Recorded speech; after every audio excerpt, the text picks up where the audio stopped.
Galera, sejam bem-vindos. Está começando pela Capela FM, também pela TV Capela e, é claro, em parceria com a VV8 TV, mais um Papo Reto. Eu sou Adriano de Souza. Papo Reto, e você que ainda não segue, siga nosso canal, aperte aí, ó, clique aí no sininho para receber aí todas as nossas transmissões. Papo Reto começando, e o Papo Reto de hoje é com ele, Vinícius Moreno. Obrigado, Vinícius, por aceitar o nosso convite. Obrigado, Adriano. É bom uma oportunidade de falar, sempre legal aqui na Rádio Capela, TV Capela agora, que a gente sempre esteve aqui nos mais diversos assuntos, brincadeiras e até cantar Amado Batista a gente já cantou aqui. Até live do Amado Batista nós já fizemos aqui. E já falamos de gestão pública, já brincamos, já choramos, já fizemos de tudo aqui. É legal estar aqui de novo, falando um pouquinho com você aqui. Vinícius Moreno, já a gente vai apresentar aí o Vinícius. Antes eu quero fazer o convite, gente, para a nossa agenda, né? Os nossos papos aí que a gente tem. O Vinícius aí fazendo, abrindo para o fevereiro, que ainda... Agora teremos o Davi Galo músico aí de Vinhedo. Nós vamos falar sobre carnaval, vamos falar sobre música e muito mais. No dia 8, Renato Romaneto vai falar de carnaval. Vamos falar também de Festa da Uva, né? O Renato estará na Festa da Uva. O presidente da Festa da Uva é o Marcelo Vieira, que estará no programa do Batata. E o Renato Romaneto estará aqui também para falar dos shows, das atrações culturais da Festa da Uva. No dia 15, o Rogério Colombiano. O Colômbia estará aqui, com certeza, muita resenha aí do futebol amador com o Rogério Colombiano. No dia 20, o Lucas, que é da Santa Grife, grande Lucas Martins. Vamos falar sobre o ser empreendedor e também, é claro, sobre as novidades aí do ano para a galera aí do skate, né? A galera do skate com o Lucas Martins. Dia 22 tem Adilson Lima, o Adilson do Móveis e Eletro. Estará aqui para falar a sua história, vai ser muito bacana. No dia 27, Juliana de Jesus, psicóloga, vai falar sobre saúde mental, vai ser muito bacana. E no dia 29, o Weber Pérez, músico aqui da cidade, também falando muito sobre cultura, sobre música. Então você é convidado, sempre com um papo bacana, com um papo diferente aí. Vinícius, fala para as pessoas, para quem não conhece você, você hoje está trabalhando onde? Está em São Paulo? Estou trabalhando em São Paulo. Esse ano faz 5 anos que eu estou na Secretaria Municipal de Subprefeituras. Atualmente sou coordenador de administração e infraestrutura lá na Secretaria. A gente cuida de bastante contratos internos da Secretaria. Também hoje cuidando um pouco do Carnaval de São Paulo, todas as contratações passou pela gente lá. O Carnaval de Rua, que tem uma expectativa hoje de 15 milhões de foliões aí nos próximos dias, né? Primeiro, no dia 2 aqui, o primeiro final de semana aqui já começa, então, porque lá é o pré-carnaval e pós.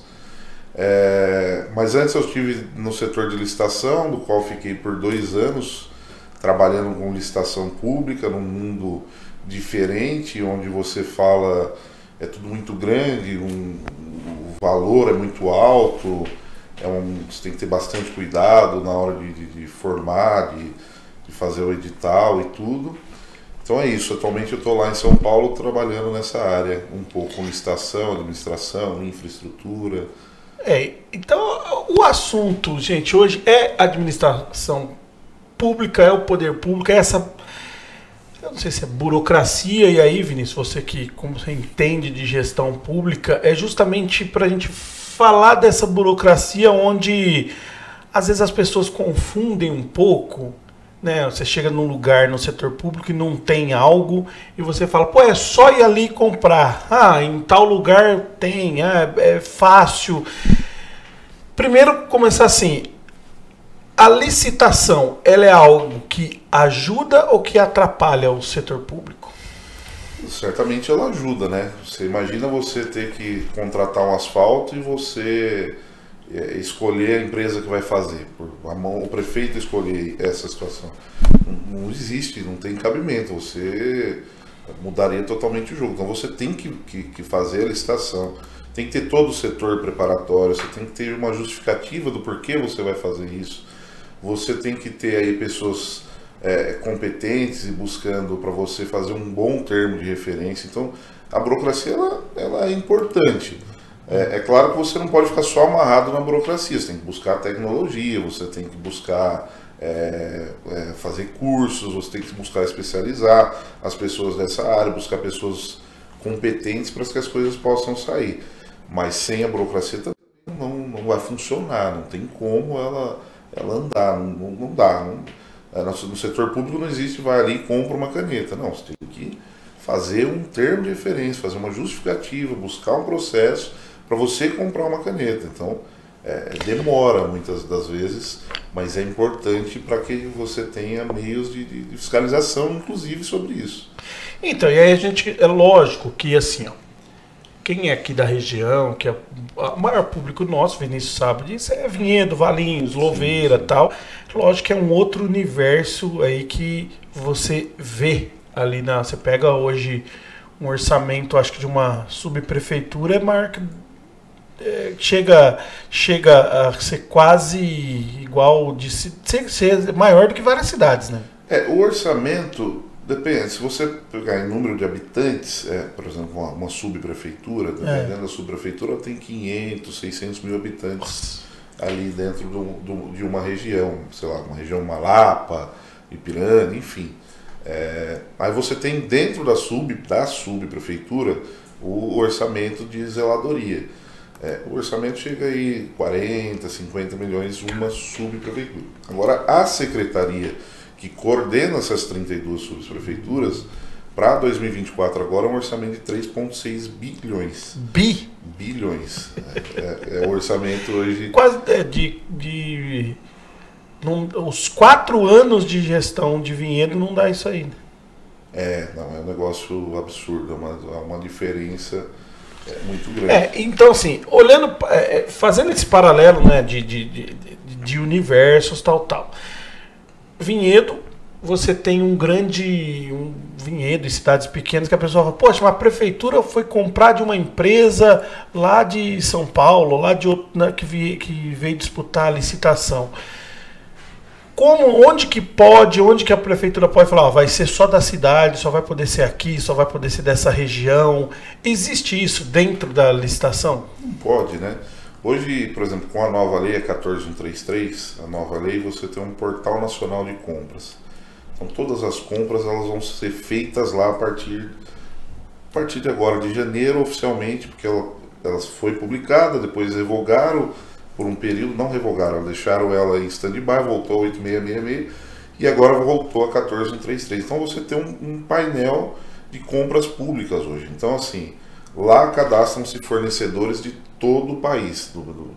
Então pode ser um cara do Amapá, pode ser um cara da Bahia, como pode ser um cara do Rio Grande do Sul, a vir fornecer aqui, sei lá, vacina, um remédio, a dipirona, a caneta que a gente estava falando. A caneta que a gente está falando. É isso. Agora, vender para o poder público também todo mundo pode. Você precisa buscar as regras que você precisa ter. Você precisa se cadastrar nesse painel de compra, você precisa seguir vários requisitos, estar de acordo com a lei. Comprovar que você tem condições de entregar. Tem condições, porque também... Por exemplo, talvez em Vinhedo você vai comprar caneta, você vai gastar, sei lá, R$500 em caneta. Mas talvez em São Paulo você vai gastar 10 mil em caneta. Estou usando aqui um exemplo. Então você tem que também ter saber que você comprova, que a pessoa consegue de fato fornecer isso. Que aí é o que volta que eu falo que é dentro do termo de referência, que é como você monta, que é a qualificação técnica. Para poder participar para as empresas que têm esse cacife para fazer. Você imagina você não ter a qualificação técnica? A gente tem hoje na nossa secretaria lá o maior programa de recap da história do país e da cidade. É muito grande. Agora imagina se você tivesse feito uma licitação, que foi uma licitação de 1 bilhão, você tivesse feito essa licitação sem uma qualificação técnica adequada. Aí qualquer pessoa ganhar essa licitação, Aí ganha essa licitação e depois a pessoa não consegue sequer dar continuidade, entregar. Então você tem um prejuízo maior para o poder público, né, nesse sentido. E essa nova lei, qual que é o número da lei que você falou? 14133. E a 8666, na sua opinião, foi um avanço? Em que ponto avançou? Em que ponto poderia ter avançado mais? Eu acho que ela avançou. Ela, na minha opinião, primeiro você coloca um painel nacional de compras, e eu acho que isso é importante. Então todas as compras do país ali, elas são feitas ali, então você tem parâmetros, você tem como comparar os preços. Hoje eu consigo, vou comprar cadeira, por exemplo, vou comprar uma cadeira, eu consigo tirar dali vários outros lugares que comprou cadeira e você tem uma base de valor, então você começa a equiparar as situações. É claro que a cadeira em São Paulo ela vai custar R$100, talvez na Bahia ela vai custar 120, né? Mas você tem esse ponto de melhoria dentro da lei. Ela tem um pouco mais de transparência. Ela obriga hoje você ter, além do termo de referência, um estudo técnico preliminar, que isso é extremamente importante. Você tem que, de fato, descrever qual que é o motivo, qual que é a razão disso, se ela já está programada, porque hoje você tem que ter, um ano antes, você tem que ter um banco dizendo quais são as licitações que você vai fazer. Para você fazer uma licitação fora, você tem que justificar. Hoje acabou também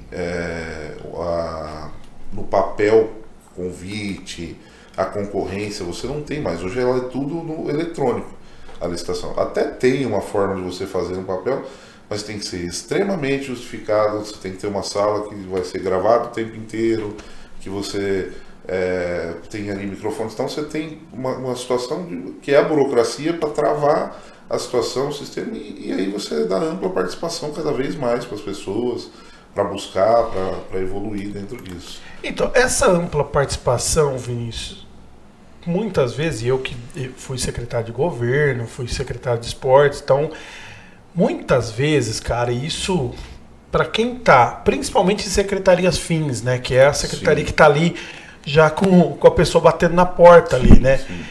Essas secretarias, elas têm um problema muito grande, porque ela precisa do negócio para amanhã. Já uma secretaria, que é uma secretaria, ou uma secretaria MEI, ou uma secretaria de assessoria, ela precisa desse tempo até para não cometer um ato e isso prejudicar o ordenador da despesa. Como equilibrar essas duas coisas? Da celeridade que precisa, porque você precisa entregar ali, você tem um campeonato e você precisa de material para aquele campeonato, ou na educação você precisa de algo, ou alguma coisa ali. Como equilibrar isso? Celery, só que também seguro para o ordenador de despesa. Você tem que ter um planejamento inicial. Você começou o seu ano, você tem que ter esse planejamento principal. Você está numa secretaria de esporte, você tem lá as suas escolinhas que dão aula de futebol. Então você já tem que planejar que você vai precisar de bola, você vai precisar de colete, você vai precisar comprar rede para trás. Isso é uma situação que você já tem que se planejar. Se você deixar correr o ano, para você entender essa situação, a hora que chegar lá, você de fato vai ter um problema. Aí como que você vai comprar a bola, como que você vai correr atrás disso? Uma prefeitura talvez igual São Paulo, facilita, você consegue ser mais rápido, você tem maior mão de obra, você tem um recurso mais fácil disponível, mas uma prefeitura talvez igual Vinhedo, Louveira, Valinhos, talvez você não vai ter isso. Então, o principal é o planejamento. Eu gosto de um outro tipo de questão que dá para se utilizar muito, que é o registro de preço. Você usa hoje o registro de preço como se ele fosse talvez um estoque seu. Você registra o preço, então eu vou comprar bola de vôlei. Eu vou precisar no ano 150 mil bolas de vôlei. Você registra o preço dessa bola. Vem uma empresa, ela ganha essa licitação no valor de R$15 a bola. Então ela já ganhou essa licitação, está lá. Só que ela não vem imediatamente, você não paga imediatamente essa pessoa. Ele fica lá como estoque. Então eu precisei de bola de vôlei em julho. Aí você aciona essa ata de registro de preço, contrata o cara, ele já está lá, você só vai mandar uma ordem de fornecimento para ele fazer um contrato com ele e ele vai te fornecer a bola de vôlei, a bola de basquete, o lápis, a caneta, enfim. Eu acho que é uma opção que às vezes o gestor público pode usar e facilita muito. Essa é a ata de registro de preço. A ata de registro de preço é muito diferente. É obrigatório a prefeitura comprar? Você registrou lá, vou colocar lá que se você faz uma licitação nesse formato de ata de registro de preço e coloca lá vários itens, que isso é o engano de alguns, principalmente gente que quer ser prefeito, que talvez não entende e fala assim, pô, fulano gastou tantos milhões com tal produto, aí você vai ver lá, não gastou, é uma ata de registro de preço, só vai gastar se ele precisar.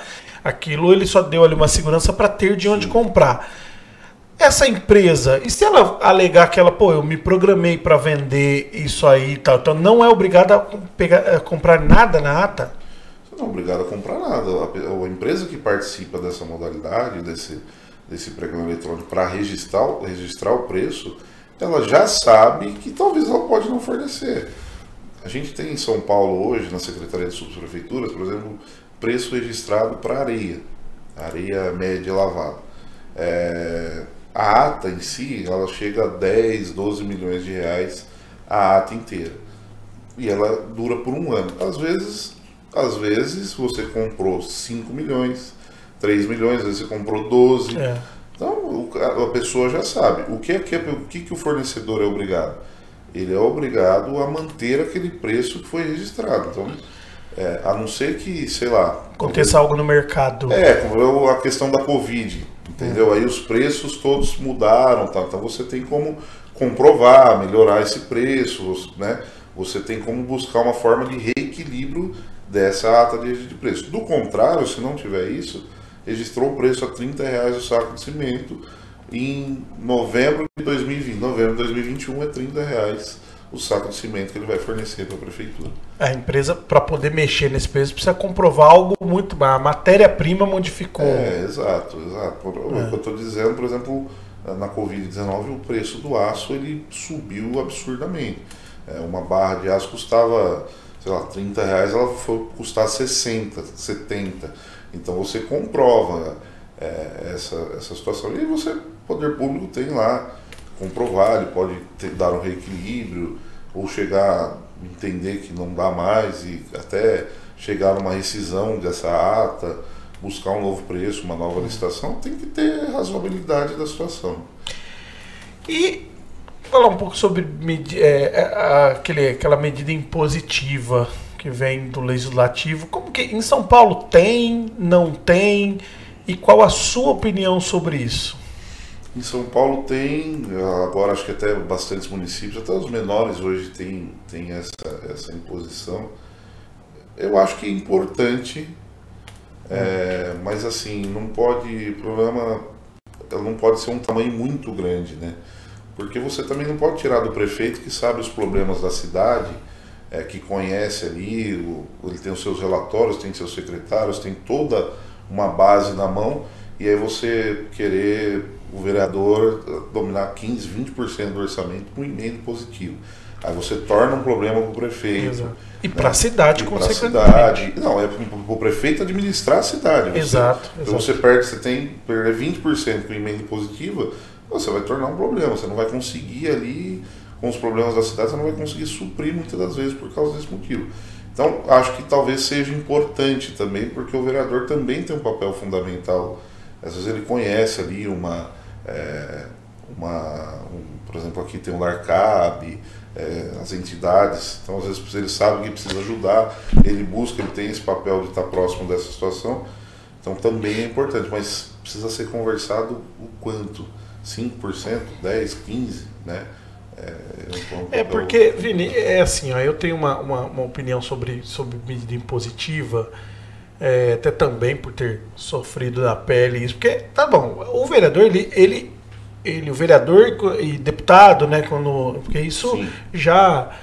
O que alguns chamavam de orçamento secreto, hoje muda de nome, então depende de cada um o jeito que vai chamar. Tem gente que a cada 4 anos chama de um jeito, né? Sim. A mesma pessoa chama de jeitos diferentes.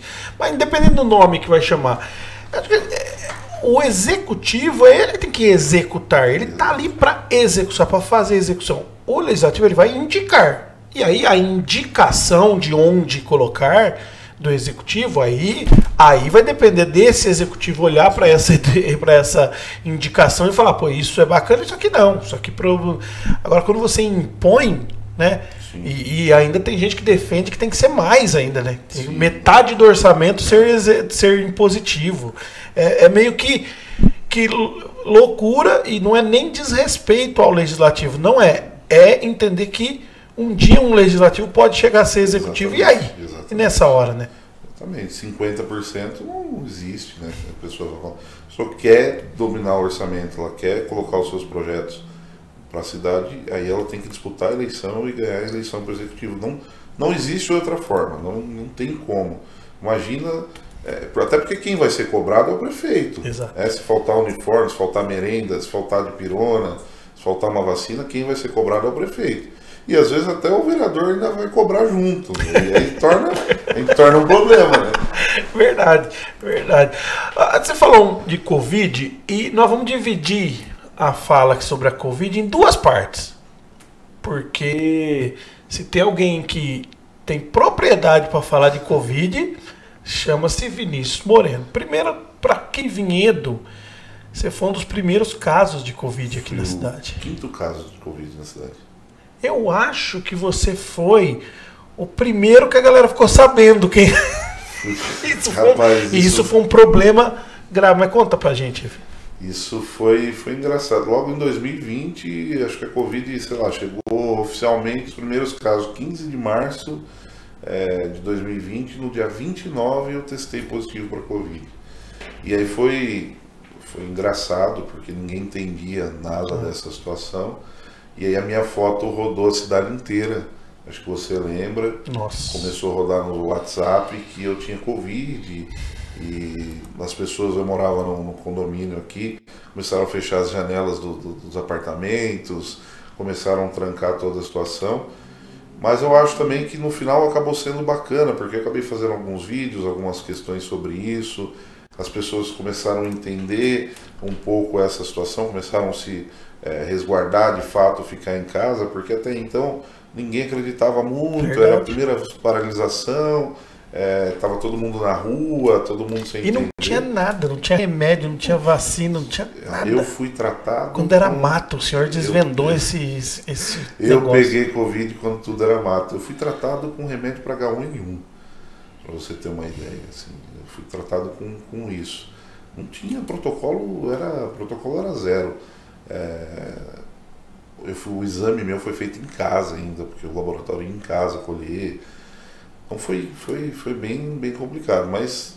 E aí em Vinhedo, de fato, a minha foto rodou para todo mundo. Chegou para minhas irmãs que não estavam em casa, que eu nem tinha contato, só sabia naquele momento. Eu e minha mãe e as minhas irmãs ficaram sabendo porque minha foto rodou no WhatsApp como se eu... Olha, esse cara aqui tá com Covid. Esse é o cara da Covid, eu ouvi de tudo. Ouvi de que na época eu pedi para vereador me tirar do condomínio, me levar para algum lugar. Foi um negócio... E Vini, e assim, e você também viu o lado da Covid quando aí ela chegou naquele ápice, e você chegou a ver, assim, dentro da prefeitura, né, a compra de caixões, por exemplo. Em 2020, quando eu peguei a Covid, como eu trabalhava no setor de licitação, nós estávamos fazendo termos de referência para comprar tanto o caixão... Nossa. Quanto o saco, contratar a Bobcat para abrir as covas e tudo mais. Então eu estava doente e participava até de algumas reuniões online nesse sentido, no sentido de tentar ajudar para essa questão, né, de você ajudar. E aí num segundo momento, que acho que foi 2021, porque depois ela deu uma diminuída, e em 2021 ela sobe aquele pico de novo, quando fomos acionados, e aí a gente foi, prefeito, na época o prefeito Bruno pediu para a gente seguir com isso, e eu fiquei 30 dias dentro do centro de distribuição dos caixões da cidade de São Paulo, porque em um momento a gente tinha medo dos corpos não conseguirem ser retirados dos hospitais, talvez até se falavam na época em corpos de fato na rua, em questões nesse sentido. Então, com com a secretaria, com o secretário Alexandre Modonese, a Rod, nossa chefe lá de gabinete e tudo. Então a gente foi para a rua, eu fiquei lá dentro do centro de distribuição por 30 dias, ajudando a fazer essa logística para poder não acontecer um caos muito maior aí e ajudar. E eu fui com a cabeça simples, que era trazer um conforto para a família, né, das pessoas, porque você imagina, você perder uma pessoa naquele momento, numa pandemia, por um Covid, e ainda a pessoa ficar 10, 15 dias para você conseguir enterrar. Eu acho que quando você perde um familiar, o que você quer, para você voltar entender a vida de novo, você quer acabar com aquela situação. Tinha muitas dúvidas na cabeça de todo mundo, né? O que é Paulo? Como a gente estava também no meio de uma briga, e aí sempre quando a gente fala isso aqui, a gente não entra na questão de quem está certo e quem está errado, mas a gente estava no meio de uma briga política também, né, com a questão de Covid.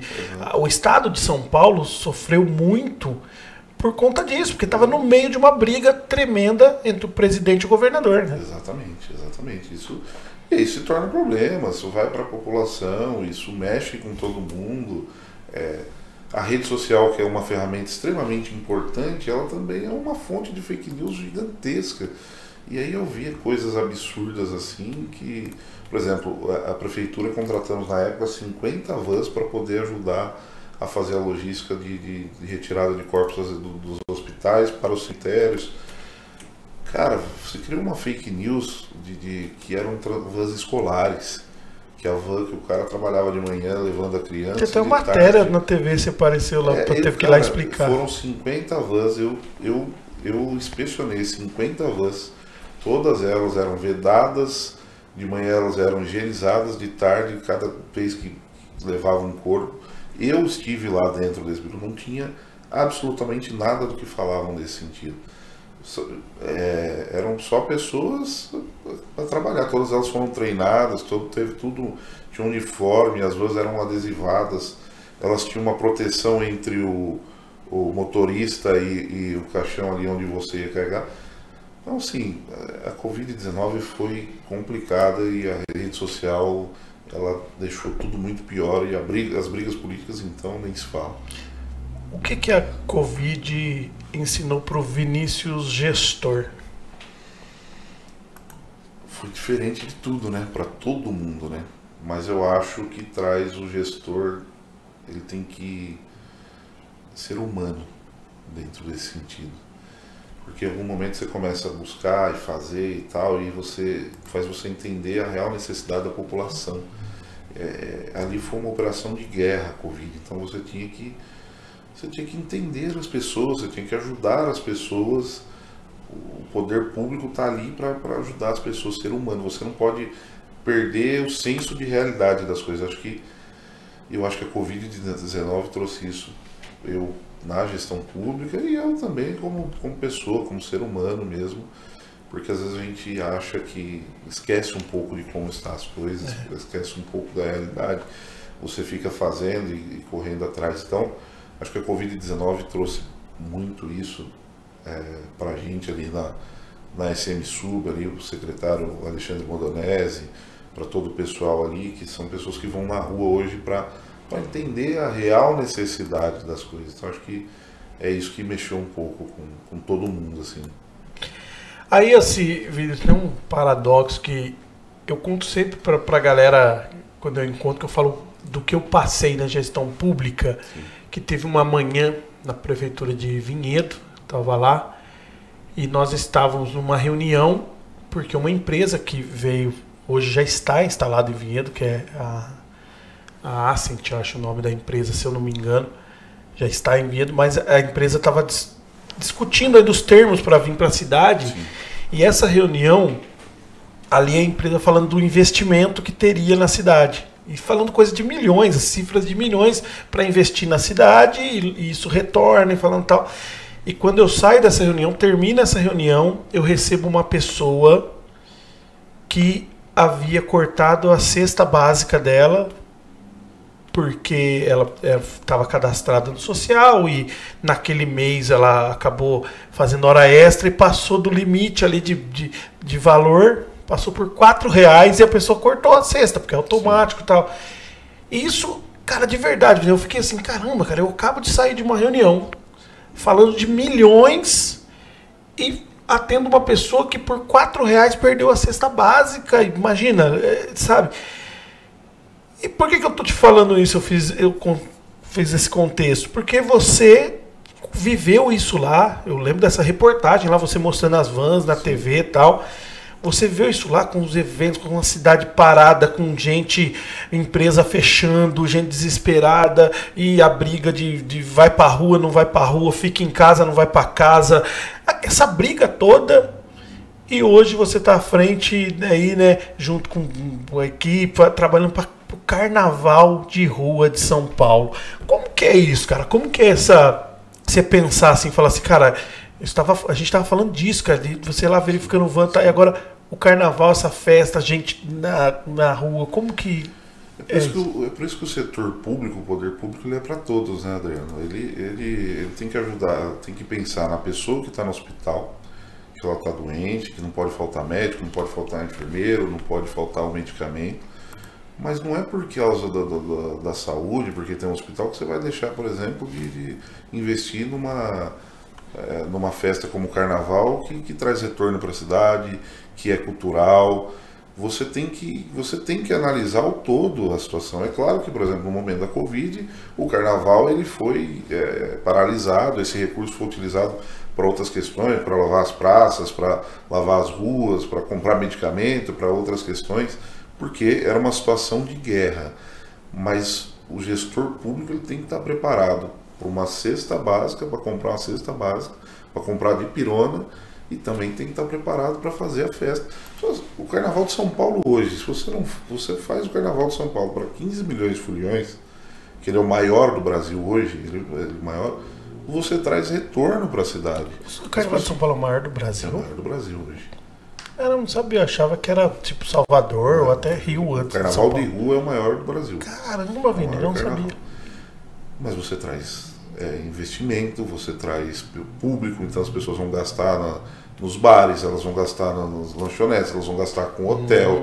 Você traz um investimento, você traz dinheiro para a cidade, isso retorna na forma de imposto para poder se investir mais. Então, assim, não dá para falar... Então não é correto falar que, pô, o que a prefeitura ganha fazendo carnaval, tem que acabar isso aí, não é correto. Não, de forma nenhuma não é correto. Tem que buscar métodos como é feito hoje. Hoje a gente tem 26,6 milhões investidos numa patrocinadora no Carnaval de Rua, que hoje foi a Ambev, ela que vai patrocinar, né? Então, você pega esse dinheiro para contratar a infraestrutura, colocar os foliões, os blocos, cada um, não é a prefeitura que coloca, cada bloco paga, tem sua forma lá de investimento dentro do bloco, e a prefeitura consegue organizar isso. Então, não é só de fato gasto, não, isso é investimento também, a cultura é investimento. É um ponto importante que a gente precisa parar de usar como, mas o prefeito vai gastar, vai... Em festa. Em festa, não. Imagina em Vinhedo você deixar de fazer a festa na rua. É uma festa extremamente importante, cara. Aonde eu vou, que eu falo que eu morei em Vinhedo, que eu sou de Vinhedo, a primeira coisa que as pessoas falam é da festa da uva. Imagina você cortar isso. O cara vem aqui na festa da uva, ele gosta da cidade, depois ele vem consumir no restaurante, ele compra nas nossas lojas, e assim que isso é gerar economia. É o investimento mais barato que tem, que é no turismo, por exemplo. É o investimento mais barato, você faz o investimento uma vez só. E isso fica o tempo inteiro rodando. É investimento barato porque a pessoa vem, só deixa o dinheiro ali. Deixa o dinheiro e aquele absurdo que eu sempre falo que assim, isso eu vou bater nessa tecla sempre. Cultura, esporte, lazer, a gente tem que parar de achar que não tem que investir nessas áreas, que achar que só tem que fazer saúde, segurança e educação. Saúde, segurança e educação. Não, porque a cultura, o lazer e o esporte também é saúde, segurança e educação. A cultura, ela é educação. Exatamente. O esporte é saúde. Não tem, é isso, é básico, Se a gente não mudar a mentalidade daqui para os próximos anos em relação a isso, nós vamos ter sempre grandes problemas nos municípios. E aí, Vini, eu estive em São Paulo, quando lá na Secretaria eu fui em São Paulo para conhecer o o modelo de privatização eu lembro, foi em 3 locais, mas teve um que me chamou bastante atenção, que foi o Ibirapuera. Foi ali no Ibirapuera e depois conheci alguns locais ali porque a gente tinha algumas ideias para trazer aqui, porque tinha lugar que o poder público, aqui em Vinhedo mesmo, o Parque Municipal, por exemplo. O Parque Municipal ele é um local que a prefeitura ela tem um investimento muito grande e um retorno pequeno dentro do Parque Municipal. O investimento, o que o Parque Municipal custa hoje em Vinhedo para a prefeitura, ele não deveria ser revertido para os esportistas e não consegue, não dá porque é um local que tem que ter os eventos, é um local que tem que ter as festas, tem que ter, só que tem conta, ele precisa ser. E eu fui lá conhecer o Ibirapuera, eu fiquei abismado só de limpeza o que gasta lá, é uma licitação do tamanho da Secretaria de Esporte aqui de Vinhedo, tal. Qual a sua visão sobre essa questão de privatização? O que você acha que dá para discutir privatização e o que não? Se eu sou prefeito de Vinhedo hoje, 1º de fevereiro, a primeira coisa que eu faço é a concessão do Parque Municipal de Inverno. Não tem por que um parque daquele tamanho, por exemplo, você ficar gastando um investimento ali, você não usa o ano inteiro, porque você não tem calendário, a prefeitura não usa o ano inteiro. A prefeitura não tem calendário o ano inteiro para aquilo. Você faz a festa da uva, mais 2, 3 festas ali, e depois ele fica parado. Ele tem a piscina, tem outro ginásio. Se eu sou prefeito, a primeira coisa que eu faço, você tem condições de fazer a concessão, manter a festa da uva, manter os eventos da prefeitura, trazer uma empresa que vai trazer, de novo, aí a gente volta de novo a falar do turismo, vai trazer público, vai trazer pessoas que vão gastar na cidade e que vão embora, né, só vão ter esse investimento, e você para de ter o gasto e você começa a ter o lucro, inclusive. Porque se você montar um bom processo, o parque aqui, você monta um bom processo, o cara vai investir por um período e depois desse período você começa a ter um retorno para a prefeitura. A prefeitura que gasta hoje em torno de 1 milhão por mês, é isso, ela pode ter 300 de retorno. Então você vê que você para de gastar 1 milhão e ter 300 de retorno, ou seja, é 1.300.000 no cofre da prefeitura. Então isso eu acho que todos não chega não é 1 milhão mês, né? Não é 1 milhão mês. Ah, tá. Não chega a ser 1 milhão mês. Eu acho que chega a 2 milhões aí ano, porém isso faz muito falta para a Secretaria de Esporte, cara. Exato. O que eu acho que é um absurdo é a Secretaria de Esporte pagar essa conta. Exato. Porque o esportista, ele dá ali, tem o ginásio lá, beleza, tem o que mais? O ginásio também. Não, e o ginásio também tem poucos jogos lá, porque se você tivesse, é o ginásio que tem um time da cidade do futsal, ou o futsal da cidade é disputado no São Mateus. Então, assim, você tem esse problema que o esportista está pagando uma conta que não está utilizando, né? Aí, se você falar assim, então tinha que a cultura pagar a conta. Também, né, porque a maioria dos eventos não é da cultura. A maioria dos eventos são eventos de ONGs, associações, empresas que fazem lá. Mas então tinha que ser a Secretaria de Governo. Eu lembro, Vini, tem uma coisa até engraçada, não sei se eu já te contei isso. Quando eu era secretário de esportes, eu fiz um projeto para que o Parque Municipal fosse gerenciado pelo governo. O governo pagasse as contas e a Secretaria... Só que aí eu fui para a Secretaria de Governo. Sobrou para você no mesmo. E esse processo tramitou e voltou para a Secretaria de Governo, só que daí eu tava lá. Aí, olha, melhor arquivar esse processo. Secretário em questão. Arquive-se. Não, eu lembro que lógico, eu não arquivei, mas aí eu comecei a falar assim, não adianta pegar e jogar para uma outra secretaria. Você só vai estar jogando para uma outra secretaria. E é sim um problema. É que, repito, é difícil você mexer em algo em que está todo mundo já acostumado, né? Está todo mundo acostumado a ir lá, a pedir uma data, a apresentar. Todo mundo acostumado, porque é um choque de gestão isso aí. Quando nós iniciamos o processo da concessão do Parque Municipal, alguns políticos em Vinhedo sabem disso, porque nós conversamos, eu falei com alguns políticos, avançamos bastante Só que é um choque de gestão. Na cabeça de alguns, se você quiser fazer a política pequena, a política de esquina, a política... você vai falar, vai perder o parque, vai vender o parque. Não, você vai ter um parque bom para você ir, né? Porque você tem a dificuldade do setor público em comprar quando quebra, em pintar quando... Só que é lógico, tem coisa que não dá, né, Vini? Tem coisa que tem que ser do poder público, né? Não, tem coisa que tem que ser do poder público, tem coisa que não dá. Não dá para você fazer concessão da saúde, por exemplo, não dá para você fazer concessão, na minha opinião, da educação, da segurança. Isso para mim é impraticável. Mas ali, naquele espaço, você tinha condições. Você está falando que você gastava 2,6 mais ou menos por ano para manter. Mas e se você fosse investir? Nossa. Porque assim, eu conheço que o Parque Municipal hoje ele é a mesma coisa, sei lá, quanto tem 20 anos, é a mesma coisa, entendeu? Então, se você tem uma empresa ali investindo, ainda trazendo um retorno, mas precisa das datas da prefeitura, cara, tudo isso é bem construído num edital. São 8 datas, cara. Tudo isso é bem construído, tudo isso é bem falado, bem colocado num papel antes, mostrando. Eu tenho certeza que se a Prefeitura de Vinhedo abrir a concessão hoje aqui, parece no mínimo umas 20 empresas querendo cuidar desse parque, ainda mais Vinhedo, bem localizado lá da Anhanguera, a entrada ali para o parque, você sobe ali minutos você está no parque, pelo amor de Deus, você faria coisas extraordinárias. Você deixaria de gastar 2.600, talvez você arrecadar 3 para utilizar ali. Viraria investimento. Viraria investimento. A gente está caminhando para a reta final, Vini. Vamos falar um pouquinho da questão política. Você é um cara que eu conheci na política, né? Sempre gostou de política.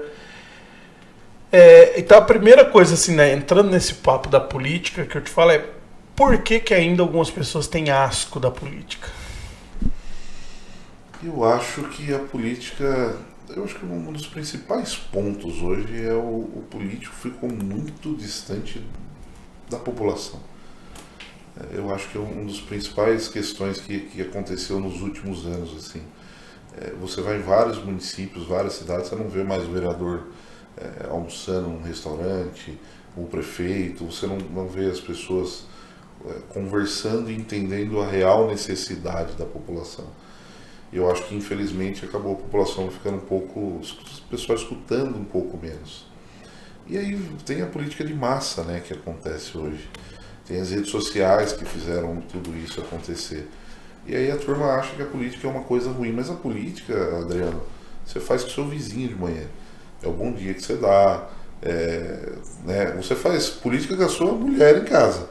Se você não fizer política com a sua mulher em casa, que a política é arte de falar, de conversar, de chegar num consenso comum, de fazer acordo. É tudo isso. Se você não fizer um acordo com a sua mulher em casa, você vai falar, é você que vai tirar o lixo.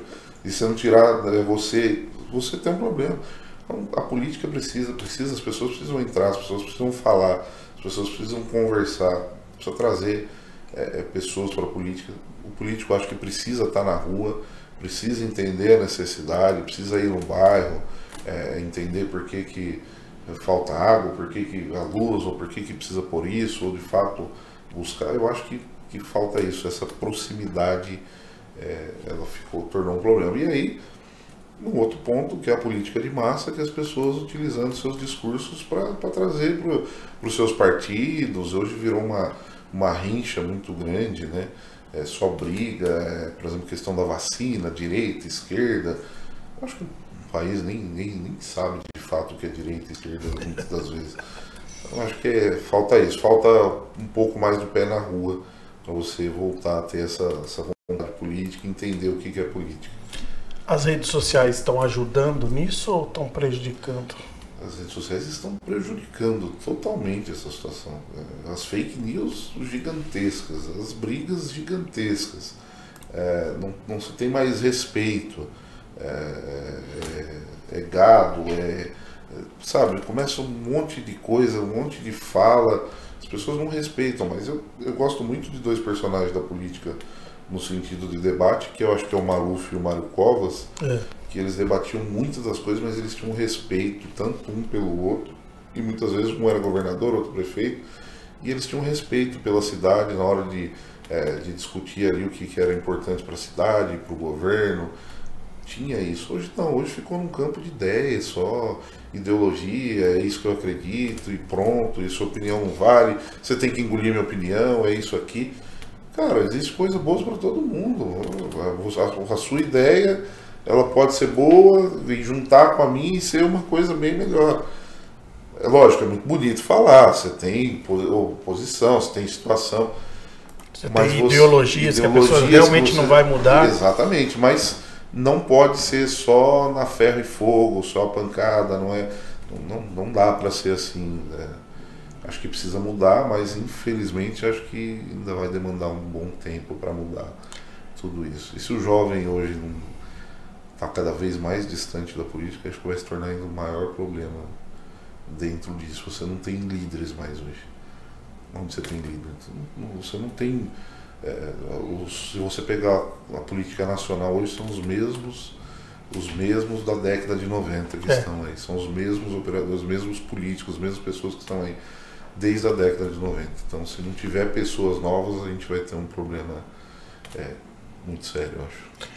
E você, por muito tempo, foi filiado ao PSDB. Na última semana fez um anúncio aí, né, da sua saída do PSDB. Queria que você falasse um pouco sobre isso. Fiquei filiado no PSDB por 10 anos, participei de várias campanhas, Vanderlei Macris, Cauê Macris, do Geraldo Alckmin, do Serra, pessoas sérias do PSDB, pessoas que eu acredito, Carlão Sampaio, deputado aqui da região, enfim, vários agentes políticos que eu tive perto, que eu tive dentro da campanha. Mas o PSDB, assim como na verdade muitos partidos, mas o PSDB ele perdeu muito da sua essência, daquilo que eu acreditava, que era um PSDB do Fernando Henrique Cardoso, um PSDB do Geraldo Alckmin, dessas pessoas que buscavam a social-democracia, e o investimento, mas não esquecer a social. O partido acho que se perdeu muito dentro dos seus agentes, um partido que está muito bagunçado, e aí hoje eu também estou em São Paulo, estou num outro momento, estou com uma outra cabeça. Há 10 anos a gente evolui os seus pensamentos e eu acho que chegou o momento de seguir outros caminhos. Agradeço muito porque o PSDB faz parte da minha história, tanto essas figuras que eu falei quanto outras aqui do próprio município, sempre me ajudaram a entender. Agora é hora de buscar novos ares, novas buscas, novos projetos e continuar aí, sempre mais importante, ajudando, buscando a população, buscando a cidade, buscando ajudar dentro daquilo que a gente vai aprendendo e agregando aí. Você imaginava, Vini, lá atrás, volta aquele Vini lá atrás que numa época em que eu era PT, você era PSDB. Você imaginava lá atrás que o Alckmin seria vice-presidente da República com o Lula como presidente? Alguma vez você pensou que isso poderia um dia acontecer? Nenhuma vez sequer. Em nenhum momento dava pra acreditar uma história. Como a política é tremenda. A política ela é tremenda. A política é tremenda. Mas eu acho que talvez seja importante. Entenderam que precisavam conversar, que precisavam buscar algo diferente da política e se juntaram para isso. Mas, cara, é extremamente... Não é, cara, a gente que participa... E eu falo isso, gente, porque a gente já viveu batalhas homéricas de PSDB e PT. Em Vinhedo, quando... Lula e Geraldo mesmo. E quando juntou PSDB e PT em Vinhedo? Pois é. Vinhedo acho que foi uma das primeiras cidades... Olha, eu vou estar para te dizer que naquela época você não foi uma das únicas. Eu acho mesmo. Olha lá se não foi Vinhedo que foi o berço desse começo de namoro do Geraldo Alckmin com o Lula, viu? A história, falou, verdade, olha, Vinhedo. A gente estava junto em Vinhedo já, Lula. Cara, isso foi em 96. 96 a 2004. Isso, em 96, uma chapa em que tinha PT e PSDB. Era meio que inacreditável aquilo lá acontecendo. E aí, o Alckmin, né, sai do partido. Hoje você vê o Alckmin sendo vice-presidente junto com o Lula. O Alckmin foi candidato a presidente contra o Lula, foi em 2006, né? Isso. 6. E assim, foi uma eleição dura, Nossa. uma eleição difícil, onde o Geraldo leva melhor no primeiro turno, se eu não me engano, ele teve menos votos no segundo turno do que no primeiro turno. Mas foi trabalho, foi uma guerra. Foi uma guerra. Cara, mas o Geraldo, cara, é uma pessoa que a gente tem que. Quem gosta de política tem que estudar um pouco o Geraldo. O Geraldo tem uma paciência política que é inacreditável. Em 2006 todo mundo dizia que ele estava morto. Você pega que em 2006 todo mundo dizia que ele estava morto. Ele volta em 2010 como governador do estado. E em 2014 ele é reeleito em primeiro turno com quase 60%, se eu não estiver enganado. Em 2018 ele perde a eleição, falam de novo que ele está morto, hoje ele é vice-presidente da República. É um cara que ele dá aula para muita gente aí. É um cara interessante da política nacional. Cara, mas isso a política, ela tem essas histórias que eu acho fantásticas. Assim, as pessoas, tem gente que às vezes muda a sua ideia e não consegue convencer nem quem está do lado, né? E tem gente que muda de ideia e sim, ó, coloca ali o porquê que teve aquela mudança, aquela alteração de direção. Ô Vini, vamos pro Fala na Cara. Fala na Cara é o momento em que, por enquanto, ninguém fugiu ainda da pergunta do Fala na Cara. Então, ali olhando para a câmera número 13... Eu vi 45. Só para retornar. Olha para número 15 lá, ó, aquela ali, e o seguinte, responda. Você é de esquerda ou de direita? Eu acho que eu tenho um coração mais para a esquerda um pouco, mas não uma esquerda profunda. Eu acho que, na verdade, uma esquerda e direita, acho que eu sou mais do social. Acho que você precisa olhar o social, mas sem deixar de buscar o investimento, de trazer as grandes empresas também como uma importância para o Estado, de você desburocratizar a questão das empresas, poder ter investimento, de buscar o trabalho, de buscar todo esse lado. Eu acho que é isso, mas eu acho que esquerda e direita, de fato, no Brasil, acho que não tem. Eu acho que ela não existe, eu acho que é o populismo que existe. Essa é a minha opinião. Eu acho que é o populismo. Eu acho que a gente precisa ir para frente. Enquanto a gente estiver só discutindo esquerda ou direita, a gente não vai andar. Na outra semana o Wagner Alves esteve aqui e ele disse também que ele acredita que não tem esquerda e direita no Brasil. E eu falei que esquerda e direita no Brasil é o lado que a pessoa vai escolher sentar na mesa e fazer o acordo para ganhar a eleição. Então, eu vou sentar desse lado e vamos fazer o acordo. Porque esse negócio de esquerda e direita na França, com a Revolução, e que aí tinham os que defendiam mais as questões do povo e quem defendia mais a questão de quem estava no comando. Seria, então, aí criou-se um negócio de que, olha, quem defende empresário é de direita e quem defende o trabalhador é de esquerda. Isso daí com o movimento sindical, com essas coisas.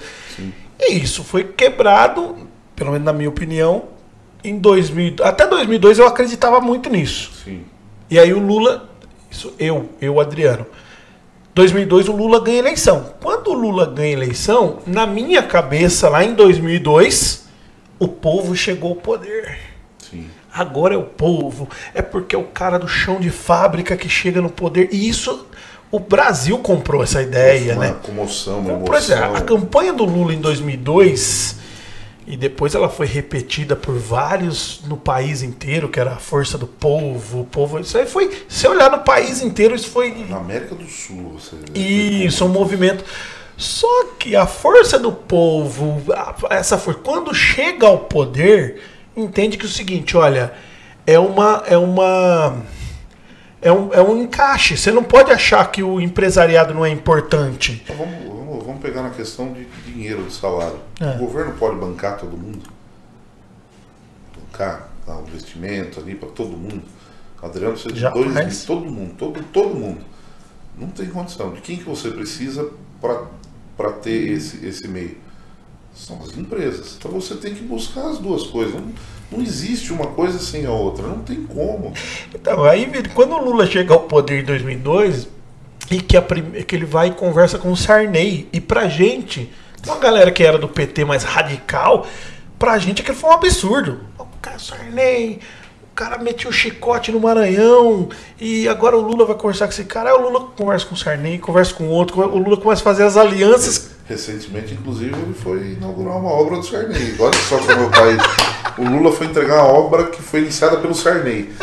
Recentemente, cara, neste governo que iniciou em 2022. Então, só que aí, Vini, você começa a cair nela. Ou você fica, como algumas pessoas ficaram e param no tempo e fica nessa briga ideológica, ou você decide que, para que tenha o poder público ativo, para que você consiga fazer algo, você não pode ter essas travas, porque senão você vai fazer para um pedacinho de gente só, né? É o diálogo. O diálogo constrói. Não tem outra explicação. Não adianta, você tem que falar com todo mundo. Você virou prefeito da cidade, você tem que conversar com todo mundo. Você tem que entender a real necessidade das coisas, você tem que falar.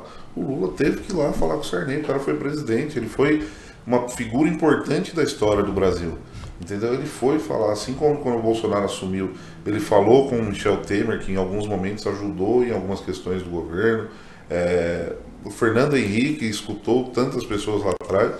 Você tem que falar, você tem que buscar entender, você tem que conversar. O presidente da República tem que conversar com o Congresso tem que entender o presidente, você tem que, o prefeito falar com o vereador e vice-versa.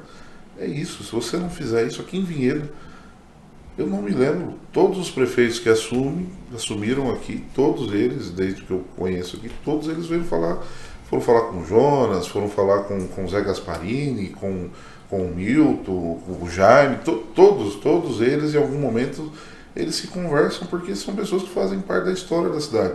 Ele entende a situação, o Jonas vai entender porquê, o Dario talvez vai falar com o Jonas para entender o porquê de tal situação. O Jonas estava lá naquele momento, o Jonas entende daquele espaço. Então isso é diálogo, isso é importante, isso é ser republicano. E cada um tem a sua contribuição. Vini, queria agradecer, agora fica à vontade para as suas considerações finais, mas obrigado mesmo por esse tempo, e eu sempre fico, você sabe o quanto eu fico maravilhado quando a gente fala de gestão pública e quando a gente fala as diferenças, né? Enquanto alguns estão discutindo o preço da paçoca, tem outros falando sobre coisas do mundo, de lançar um foguete. Então, assim, queria parabenizar, desejar muito sucesso mesmo para você, que esse ano seja um ano de muito sucesso para você e boa sorte na sua caminhada. Adriano, obrigado. Como eu disse no começo, é sempre muito gostoso estar aqui, muito bom. Eu agradeço muito, acho que a gente tem várias conversas que é importante também, que ajuda no crescimento, buscar ideias. Eu acho que a discussão ela é grande, mas ao mesmo tempo ela não pode perder o chão, não pode perder a realidade das coisas. E eu acho que a gestão pública ela tem que se investir, tem que ter tecnologia, tem que buscar sempre melhor, mas não pode esquecer das pessoas. Isso é extremamente importante. Agradeço muito aqui, eu posso dizer que é um pouquinho da minha casa, eu já fiz de tudo aqui, desde live do Amado Batista, vou marcar outra. E obrigado mais uma vez por abrir o espaço aí, tamo junto, quando quiser chamar a gente vem falar um pouco aí. Gente, falei aqui com Vinícius Moreno. Fique atento à nossa agenda aí de bate-papos. Mais um Papo Reto. Valeu, galera. Até a próxima. Tchau, tchau.